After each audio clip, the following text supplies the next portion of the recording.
in the movie. Ano po yung lesson na na-impart sa iyo nitong pelikula? And na-influence ka ba na parang in real life magkaroon ka rin ng sariling family mo na aalagaan mo, na gusto mong makasama for the rest of your life? Honestly, Janice, noon nasagot ko yan. Noon gusto ko. Kumbaga, nangarap. Parang siguro naman, lahat naman siguro nangarap na yung iba makapag-asawa, yung iba may makasama, yung iba may maging partner. Pero, sa ngayon kasi, parang, pwede pa ba? Parang, ayoko lang isipin. Although, aaminin ko sa inyo, parang kanta yung sasabihin ko, there are nights. Parang kanta, there are nights, and I can help but cry. Meron ako, di ba? Halloween, meron akong ganun. Yung tao lang, no? May isa-isa tutulog ka, nag-iisa ka. Buti na lang yung mga apo ko ngayon, katabi ko. Yung sabihin, dapat ba nag-asawa ka? Dapat ba, parang may man lang katabi ko. Wala man lang nakakaalam na may migraine ako ngayon. Wala man lang nakakaalam na may ganito ako. Buti pa si Carly, inaalam. Pag magkasama yung sa shooting, may migraine ka, namumula mata mo. Pero pag uwi mo, wala na, mag-isa ka. Oo, totoo yun. Nag-isip ko yun, Janice. Parang nahirapan ako, Janice, sa tanong mo.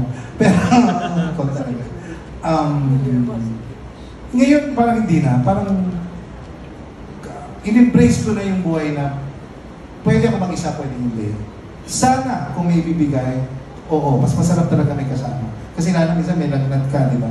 Tapos, tatawag ka pa din na, tagal-tagal umakyat, di nila na, tinalagnat na ako.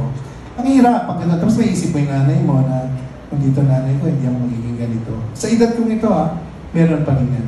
Pero kailangan kasi tanggapin at embrace mo yung thought at yung reality na pwedeng wala. Diba? Ang importante doon, gawin mo masaya ang buhay mo. Diba? Tapos yung pananampalataya mo, kailangan meron kang source. Kaya, maski doon sa interview, nakalimutan ko sana ko dito. Sinagot okay, isang vlog na na-interview ko. Ang sinagot ko, mahirap talagang taong walang Diyos.